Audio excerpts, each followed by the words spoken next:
day 3 of the Liberal Democrat Autumn Conference, which is continuing, of course, in Bournemouth, and the Lib Dems are suddenly getting all patriotic. The former leader, Tim Farron, has urged his party to reclaim our flags from those who would reunite and rebuild, not divide and destroy. Let's cross now to Bournemouth, where our political editor Chris Hope has been sitting down with Sir Ed Davey. Chris, over to you. So you sat down with the big cheese there in Bournemouth. Tell us more. That's right, Martin. Welcome to gorgeously sunny Bournemouth. Yeah, I sat down to ask Ed Davey about his policies, but guess what? He mentioned Nigel Farage 11 times. Here's how the interview went. Ed Davey, thanks for talking today to GB News. Today, Reform UK, Nigel Farage has announced plans to deport hundreds of thousands of migrants to cut the benefits bill. It's a good idea, isn't it? No, it isn't, because what he's talking about, people who've got permanent leave to stay here, who've made their lives here, and what he's actually saying is let's have lots more administration and bureaucracy at the cost of the taxpayer. He's got form on this, because when he campaigned along with Boris Johnson for Brexit, that's meant a huge extra bill for taxpayers, a lot more red tape, and I think he should be honest about that. Do you fear it could lead to a kind of Windrush style scandal by which you might see families being ripped apart, some being sent overseas, some may be made to stay here? Yeah, Nigel Farage's clearly not thought this through. He's not worked out the impact on red tape, on taxes. He's not realised that lots of these people have made their lives here, contributing to business, to the health service. And I think what people are really worried about are people who have no right to be here. And Liberal Democrats agree with those people. I think illegal immigration does need to be cracked down on. But the big number is legal migration. That's what he's going after. That's the hard politics, isn't it? Yeah, but there are two forms of legal immigration. There's the people who've got permanent right to be here and people on work visas. What happened under the last Conservative government is they issued huge numbers of work visas. I talked, I think, about this to you at the election. They issued nearly 500,000 social care and health visas, and clearly that got totally out of control. What Liberal Democrats said, yes, we do need more care workers. Why don't we pay care workers in our country better? Why don't we have a special higher minimum wage for care workers? Then we wouldn't have had to issue all those visas like the Conservatives did. So you've got to see these things in the round, and we do need to reduce the levels of immigration. It's been way too high. The system was bust by the Conservatives, and Liberal Democrats are saying let's reform it. Is the policy racist? His policy? Well, I think it would hit some people really hard, but these are people from all around the world, right? So they're people who've made their lives here, who've got indefinite leave to remain from America, from Canada, from Australia, as well as from India and Pakistan and other countries. So in a way, it's going to affect people from a huge number of countries. But they're trying to tackle the serious issues, aren't they? I mean, your policy today is to try and ban children from using TikTok. They are trying to tackle the big issues facing our country, and it's more just ideas, gesture politics. No, hardly. I think children and young people, mental health is being really harmed by social media. You don't need to take my word for it. Listen to medical experts, scientific researchers, head teachers in my constituency have warned me about this concern. And I don't think the government has gone far enough. I think it's what is more serious than the mental health and well-being of our children and young people. The truth is, people like Nigel Farage want to tear up all the regulations we have on people like Elon Musk and X. They don't want to police the social media properly and look after the health of our well-being. I've been really shocked that Nigel Farage doesn't seem to care about those rules and those laws, because they're brought in for the safety of our children. Using the internet without a VPN, a virtual private network, is a bit like taking to the road without car insurance. All it takes is one unlucky moment to cost you a lot of cash. This video's sponsor is Private Internet Access. They are the VPN to help keep you safe. Click the link in the description below to find out why over 30 million people have downloaded PIA to protect themselves online. A virtual private network is an app that hides your IP address and helps keep your data private.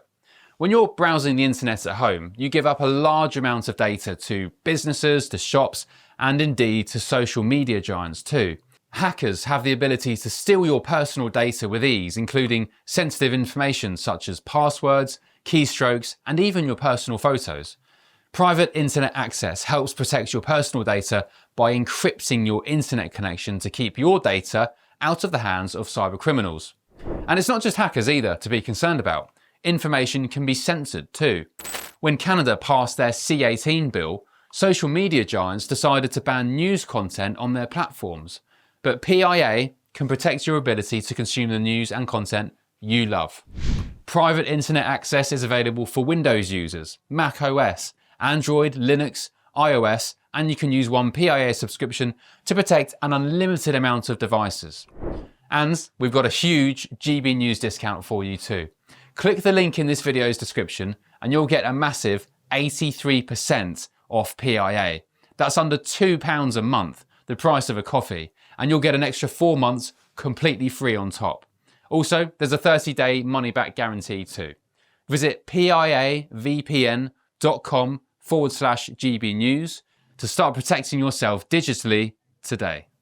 Why is he cutting through so much? The survey saying that fewer than 4 in 10 know who you are. You're giving out these Lego models of Nigel Farage. That's him dressed as Donald Trump. I mean, this guy is living rent-free in your brain. He's got 5 MPs, you've got 72. Why are you bothering about it? Because he's a threat to our country and to our democracy. What he wants to do, and that's why it looks a bit like Donald Trump, is he wants to bring Trump's America to the United Kingdom.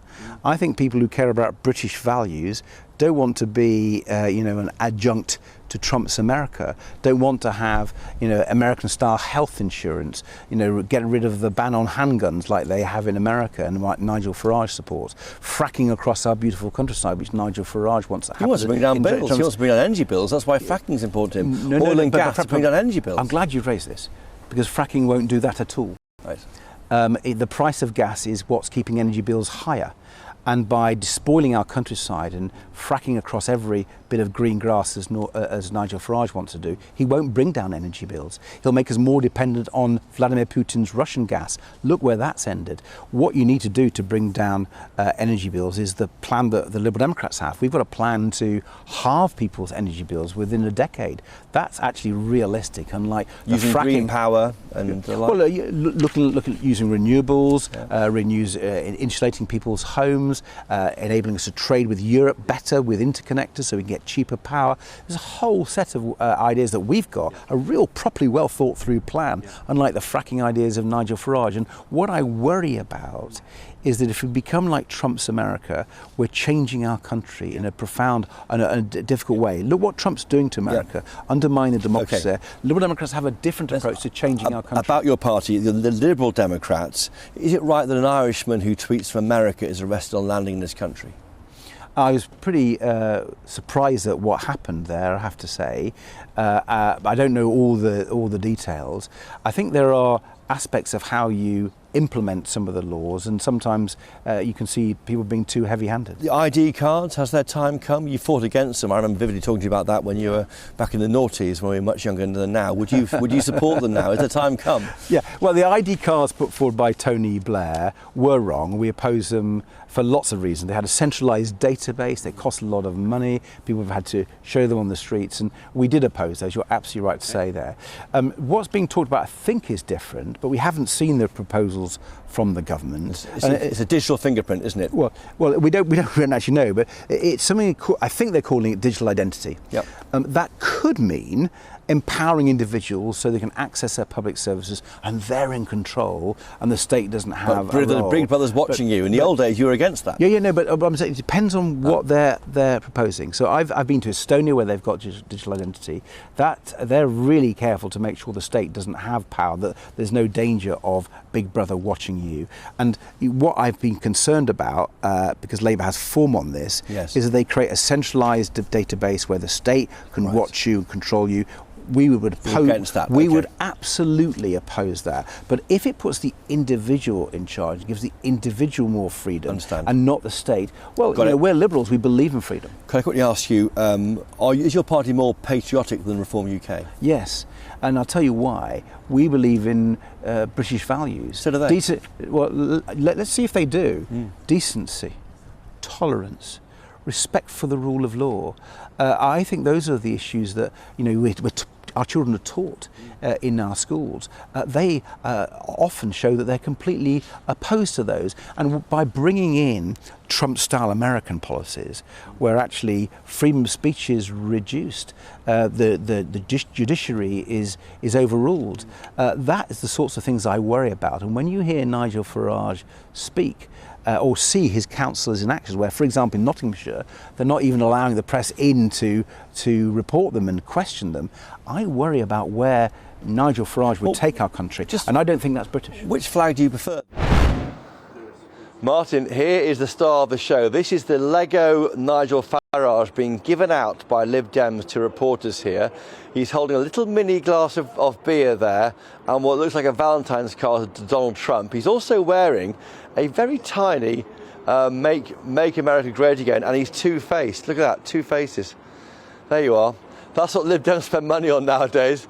But this party, Martin, is obsessed with this bloke Nigel Farage, who we know very well from GB News. 11 mentions in that interview, which I did there with Sir Ed Davey. And the top line I thought there was him saying in terms, this guy, Farage, is a threat to our country and our democracy as he attacked Reform UK's plans there. He says it would be, in that, like I said, would it be a Windrush-style scandal, families being ripped apart? He said yes, and that's why he's so concerned. So Farageism is concerning because it could be like Trumpism, according to Ed Davey.